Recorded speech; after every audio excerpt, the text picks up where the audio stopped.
Ja Morant has once again lost his joy. He's lost his proverbial smile. Will he be able to rediscover it with the Memphis Grizzlies? Should Memphis really consider trading Ja Morant? And we'll preview Grizzlies-Rockets actual basketball being played on the court. Thank goodness. We'll talk about that and more on this installment of Locked On Grizzlies. Let's lock in.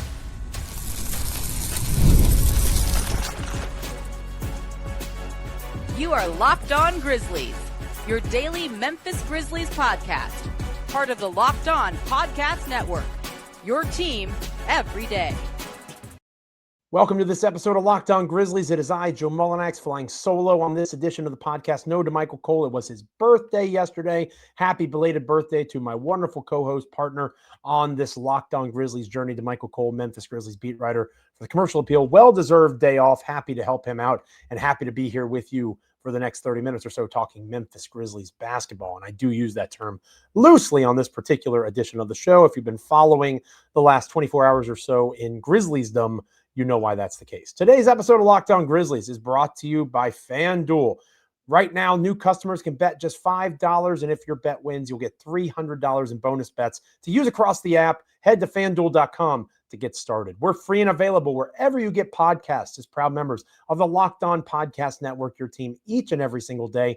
Like, comment, rate, review, subscribe on Apple, Spotify, Amazon, Google, YouTube, literally anywhere you get a podcast. Make DeMichael and myself part of your NBA and Memphis Grizzlies content consumption each and every time that an episode drops. Become an everydayer. We appreciate it, helping grow our little corner of the internet that we like to call Locked On Grizzlies. Thank you so much. It's been a strong start to the month, and we continue that energy here today. I wish it was about purely basketball-specific things, but I digress. That is not the world that we currently reside in. If you are a content creator discussing the Memphis Grizzlies, and DeMichael Cole, the old birthday boy himself, played a bit of a part in the craziness of the last day or so for Grizzlies fans, media, the blow up on the national NBA stage that has occurred as a result. I don't think it was a bad question. There are some folks that were mad at DeMichael on X, and I disagree with that sentiment, partially because I can never be mad at DeMichael. I mean, have you looked at the guy? He's adorable. But beyond that, beyond the fact that he's a phenomenal reporter, does a tremendous job over the Commercial Appeal, he asked a question that he has asked numerous times of Ja over the last couple of years regarding his mental health and joy. And Ja Morant has given honest answers when DeMichael has asked these kinds of questions. So it was not baiting. It was not rage engagement or content farming or whatever the heck it is that people call it online. It was a genuine question that DeMichael has asked versions of over the last couple of years, if you've been paying attention. And he asked Ja Morant, and I do want to quote directly from DeMichael's X account, at DeMichaelC on X. I asked Ja Morant if he has his usual joy right now. This was in the wake of the Grizzlies' defeat at the hands of the Detroit Pistons on Monday night. The answer was no. Flat. No further comments. Just the word no. And then DeMichael followed up saying, Ja was then asked what can be done to get it back. And DeMichael had Ja reply to him. Ja replied to DeMichael, I should say, we will see. We'll see. Short responses, disinterested, unfocused play over the last couple of games. Lots of layers and levels to this. And of course, on the national stage, it has prompted all sorts of questions about Ja needing to grow up and Ja needing to be a better leader. And should Ja Morant be traded? Should the Grizzlies cut bait? What is his trade value? We'll talk all about that later on in the program. But I do want to lead off with this concept of mental health, because I think DeMichael Cole does a phenomenal job talking about this with Ja and in other layers and areas of his reporting with Commercial Appeal. In the 21st century, more than ever before, this aspect of health is focused on mental health. And mental health is health, just like if you have a cold, if you have cancer, if you have everything in between. Health is health. And we understand that better in 2025 than we ever have in the course of human history. That's a compliment and kudos to our society. I think that it's far less taboo today, especially for men, but it's true of everybody, to be more upfront and honest about when they are not okay, right? My grandfather's generations certainly would not have had the same willingness to talk about these things that this generation would. And you can like or dislike that. This isn't Locked On Psychology. But the reality of the fact is that that is where we are as a society today. And Ja answered honestly. And I do think that it is important to understand that first and foremost, we are talking about a person, right? We're talking about somebody in Ja Morant who, in fairness to the organization, in fairness to the city, in fairness to the fans, Ja Morant has been through a lot in his now almost 7 years with the organization. Lots of things have transpired. And who has had his back more often than not over these last 6+ seasons? The Memphis Grizzlies organization, the fan base, the city at large. When national media came calling to Memphis looking to write up hit pieces in the wake of Ja's suspensions, it was the city that defended him. It was business owners. It was the people at large who maybe could care less about basketball, but they knew one of their own was being treated unfairly in their eyes. And the city of Memphis stood up for him. And the Grizzlies organization has stood up for him. Now, there's reasons for that, and we'll talk more about that later on in the program too. They're not angels in this process. But Ja as a person is clearly struggling with some component of what is happening in his life. Maybe it's professional, personal, a combination. I am not Ja Morant's friend. Ja Morant's probably looking for a reason to block me on X. I'm mildly surprised he hasn't done it yet. But I think that we have to have empathy, even though these people have millions upon millions of dollars and are seeing money that we'll never be able to comprehend, and all sorts of other pieces of this. First and foremost, he's a person. So if Ja Morant is looking at video clips, we know he's very online, right? Perhaps too online. We know he reads, and we know that he sees, and we know that he hears all that is said about him. And all he's hearing is negativity, or a lot of what he is hearing is negativity. National media talking about trade value being at an all-time low. People discussing why should the Grizzlies, why should Memphis continue to support this guy who doesn't give effort, who doesn't display leadership, who isn't doing what he needs to do to be what the Grizzlies need him to be. If that's a majority of what you're hearing for 72 hours, how joyful are you going to feel? Probably not that joyful. On top of that, Ja Morant is a competitor. You don't get to the level of basketball that Ja or any of his teammates achieve without having some level of competitiveness to you. So Ja is probably tired of losing, and he's being asked these questions, viable questions, in the wake of a loss, amidst multiple layers of frustration. So am I surprised that Ja said he's lost his joy? No. Do I think it's indicative of a fracture in the relationship with the organization? Maybe.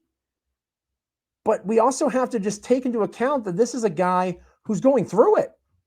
And as somebody that can also relate to that on a much, much smaller scale, we struggle with empathy in 2025. We struggle with the capacity to be able to look at a fellow human being and say, hey, I get it. I understand.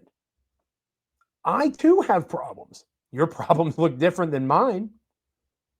But it's so simple for us to be able to point at someone or something and say that it's broken or that they are broken. That's the easy thing to do. It's easy in the midst of sports media in 2025 to yell and scream until the clouds come home about what is wrong with the situation. That's partially what we do here at Locked On Grizzlies. That's part of why you've probably tuned into the podcast, to try to see what I or DeMichael or both of us are going to say about Ja Morant's latest escapades. But I wanted to take this moment to acknowledge that this is a young man who we have watched literally grow up in the city of Memphis from his time in college all the way to now. And there is something to be said for the joy that he once played the game with. I saw it. And if you followed this guy's career, I know you saw it too. And since that first suspension, or the first two suspensions, that guy has not come back. And it's possible he never will. And that is the reality that is staring the Memphis Grizzlies in the face. That's where the business aspect of this comes into play that we'll talk more about next here on Locked On Grizzlies. There are consequences for actions. Ja Morant has been wrong in the way that he has been playing the game in particular. We don't know the inner workings of the Memphis Grizzlies to the point where we can confidently say he's wrong for how he's addressing his coaches, especially at the NBA professional level. We can't say that the coaches are wrong for addressing Morant the way they are.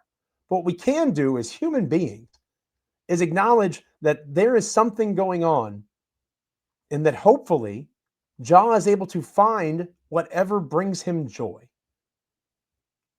And if that joy is clouded by poor decisions of the past, then there's deeper levels to this that the game of basketball is not going to be able to address. But if it can be rediscovered within the scope and scheme of what the Memphis Grizzlies are trying to do and what Ja Morant is trying to do to help them win basketball games, if that can contribute to a positive resolution, that's what's in the best interest of Memphis at large. Trading Ja Morant is not in the best interest of the Memphis Grizzlies, but that is something that has been discussed. And again, when it comes to business, it's something that needs to be discussed here on Locked On Grizzlies as well. Stick around.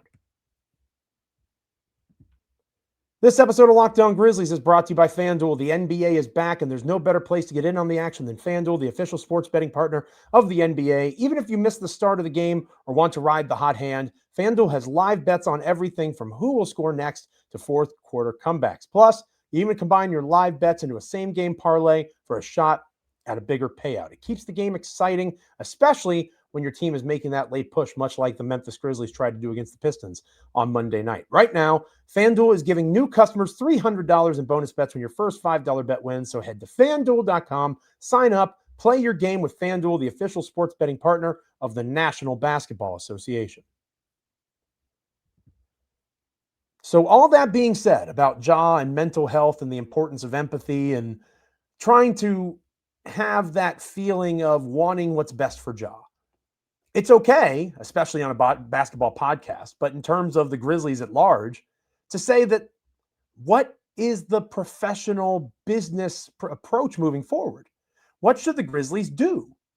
A lot of folks are saying that Ja Morant should be explored in a trade, whether it's on social media, in the national media landscape.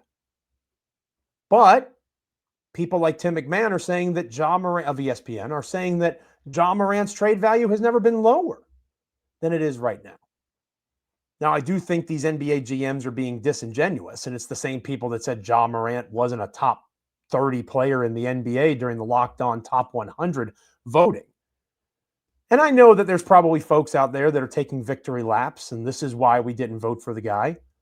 Friendly reminder, we're talking about on-court productivity. And last couple of games not included, Ja Morant is one of the most productive NBA players on the planet. 29, 8, and 8 against the Phoenix Suns with a game-winning bucket. Ask Phoenix if they think he's among the top 30 players in the NBA. I have a feeling they're going to say absolutely. But when a guy is down, it's easy to kick, and folks are saying that the trade value has never been lower. That's part of why I'm saying they'd be foolish to trade Ja Morant. In fact, it's the number one reason. Because again, you can have empathy as a human being on that personal level and then also acknowledge that there are millions upon millions of dollars, so many assets. There's a lot that is tied up in a guy who at this moment does not look like the face of a franchise that can be counted on, that can change in an instant. But if that's your stance right now, you don't look wrong. I'm choosing to have a little more empathy. I'm choosing to be a little more patient. Then nobody's been harder on Ja in terms of his behavior with the suspension than me. But it's okay to acknowledge that the start of this season has been a challenge for Ja. And that is not necessarily connected in any way, shape, or form to the prior challenges. Ja Morant not being available is a problem. Ja Morant having injury concerns is a problem. Ja's current shooting slump, I think he's shooting something like 39% from the field, not a concern of mine. He's going to progress to the mean at some point. We have too much of a large sample that suggests that Ja is going to get more efficient. This is not who Ja is. It just isn't. He's not like he's 37 years old regressing physically. He's entering his prime. I think that a Ja Morant trade would be a mistake because the trade value is not what you would want it to be. The teams that are likely going to come calling about Ja Morant are going to try to lowball offer you. And in those situations, the first thing that you should do is hang up the phone. Because Ja Morant is the biggest star that the Memphis Grizzlies have ever had. Point blank period, that's the truth. Is Ja Morant the greatest Memphis Grizzly of all time? I would say no. I think Zach Randolph or Marc Gasol I'd put those two in front of Ja. I would continue to, even now. There's some people that disagree with that, and that's totally fine. Ja Morant's the most talented Memphis Grizzlies player of all time. Ja Morant is the biggest star of all time for the Memphis Grizzlies, but he's not the greatest Grizzly, not yet. And there was a time where FedEx Forum was rocking and sold out and the team was winning, and they didn't have this major star power. Those times can come back.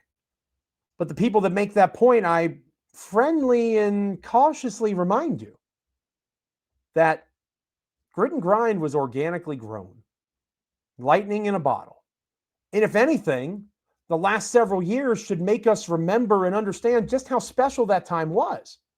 I was there. I lived it, literally. I was in Memphis, Tennessee during the peak of grit and grind. I felt it. I saw it. I heard it. That was organic. That was natural. That's part of what made it so special. That's hard to get back. And it's possible it never will come back.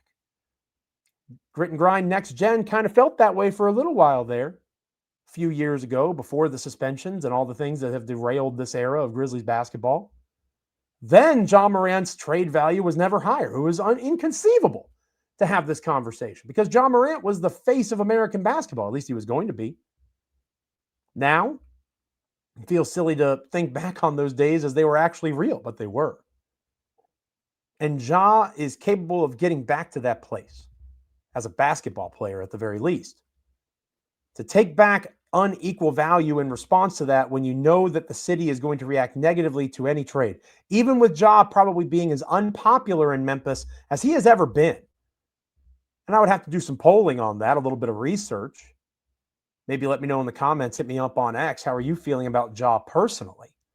But during the suspension, a lot of the vibes and a lot of what I read and what I heard from fans was the national media, the league, they're just trying to get Ja.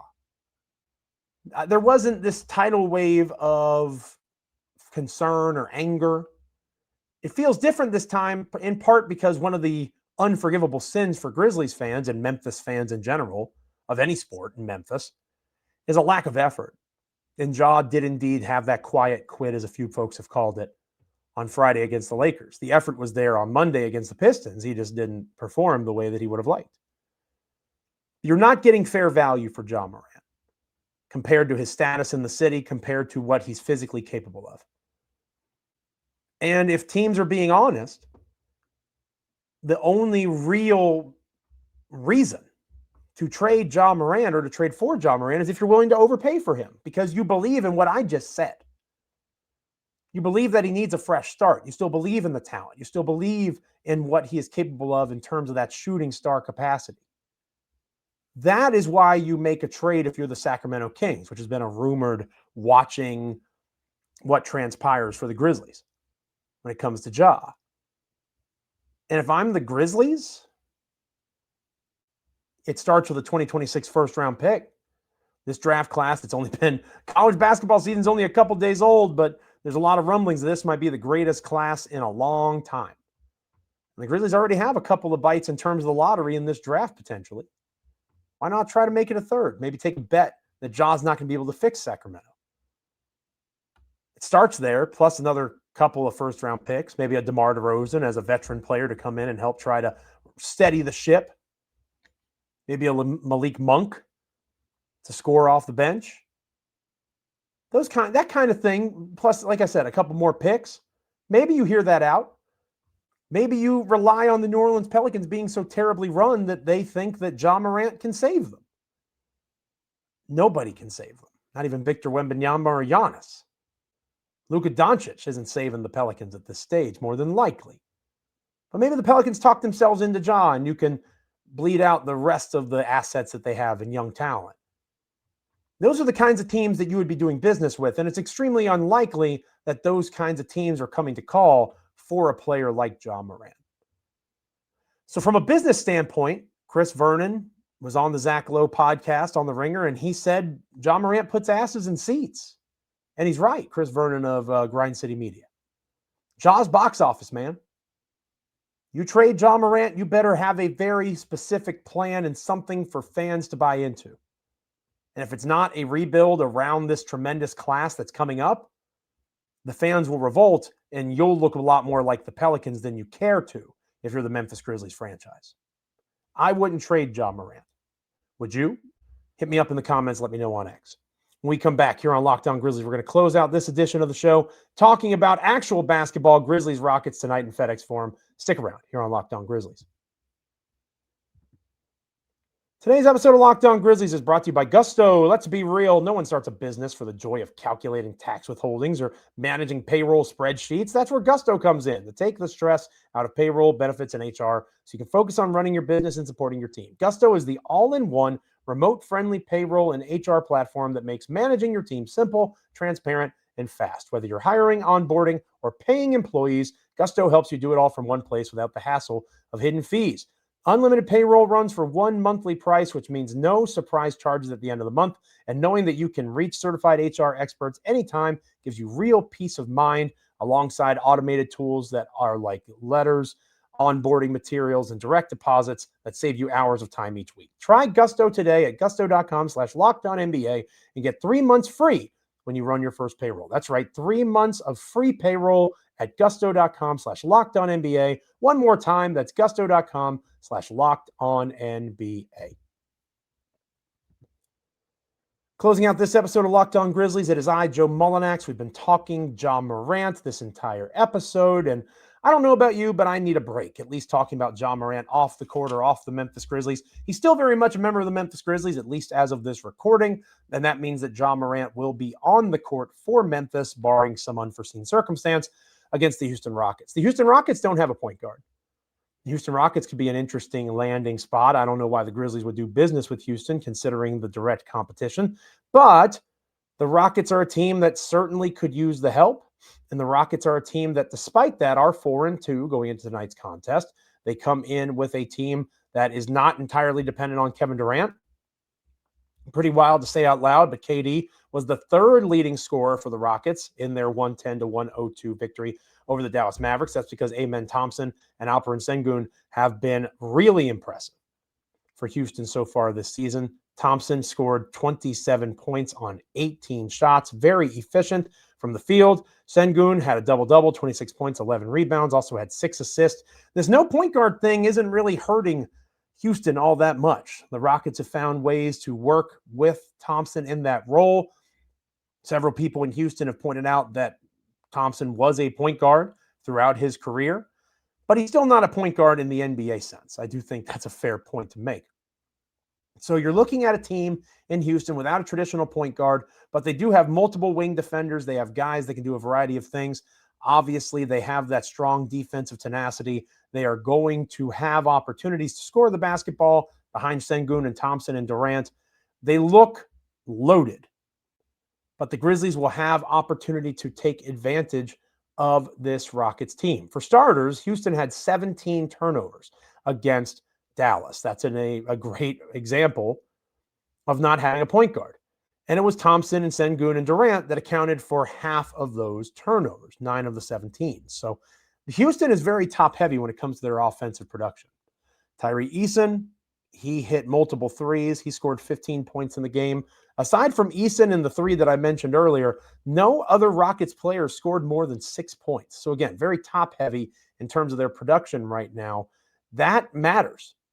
That matters because you can make them a little bit more predictable. Now, the predictability of a Sengun, Thompson, Durant trio, 3 pretty talented players, right? So it's not like you're going to be able to completely force feed them into difficult situations, completely scheme them out of their spot.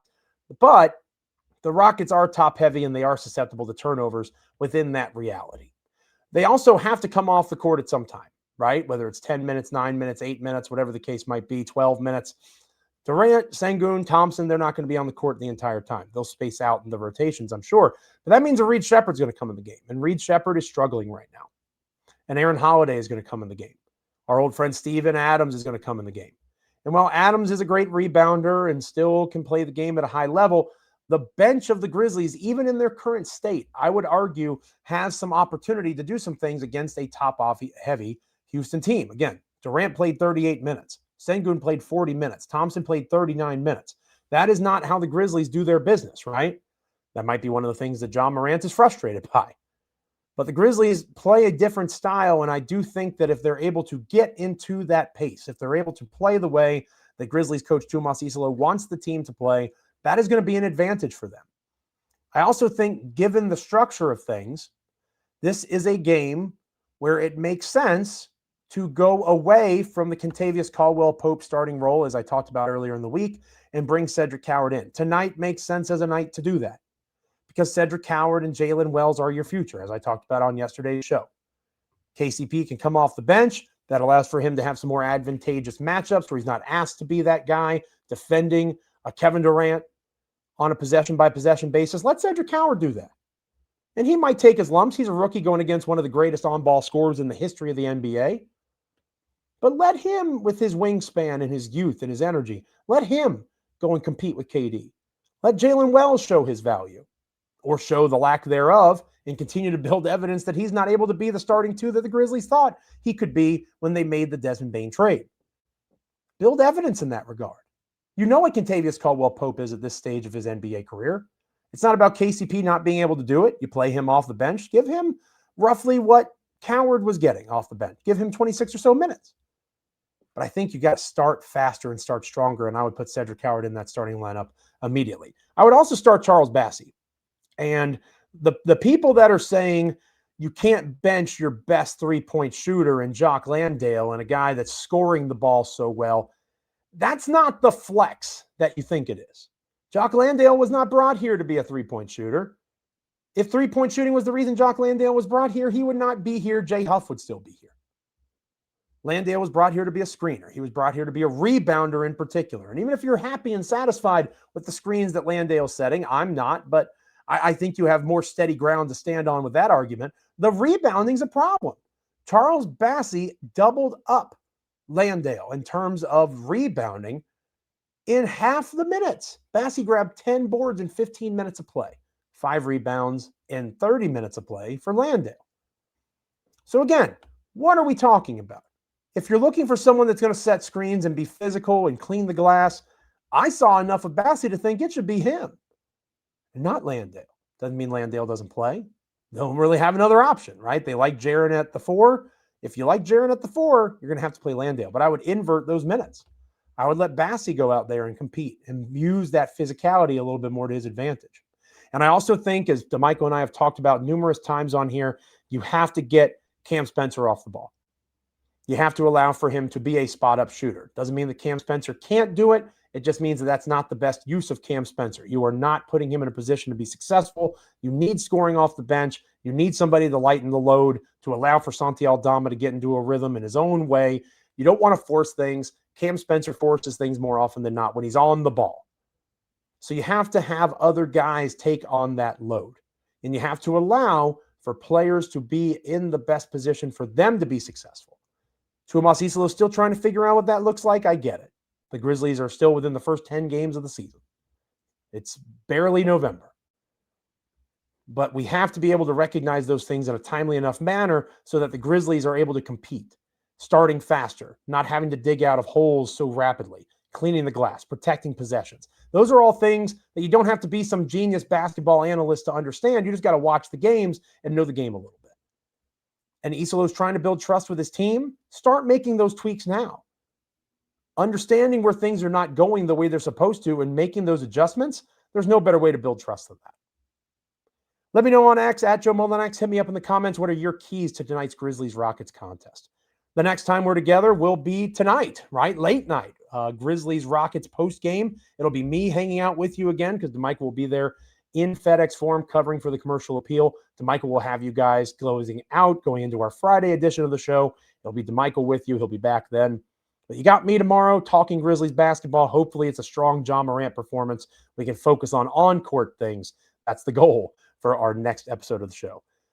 Thank you for making Locked On Grizzlies your first listen every day. For your second listen, go find Locked On Fantasy Basketball. Josh Lloyd has the #1 fantasy basketball podcast, giving you daily tips and helping you win your league, all while making you a smarter NBA fan. Find Locked On Fantasy Basketball on YouTube or wherever you listen to podcasts, part of the Locked On Podcast Network, your team every day. Thank you so much on Apple, Spotify, Amazon, Google, YouTube, wherever you take in podcasts, hanging out with us, liking, commenting, rating, reviewing, subscribing. being a part of our conversation and our community here at Locked On Grizzlies each and every time that an episode drops. I appreciate it. I know the birthday boy, DeMichael Cole, appreciates it. And I will appreciate you coming right back here, hanging out with us again next time on Locked On Grizzlies. Until then, see ya.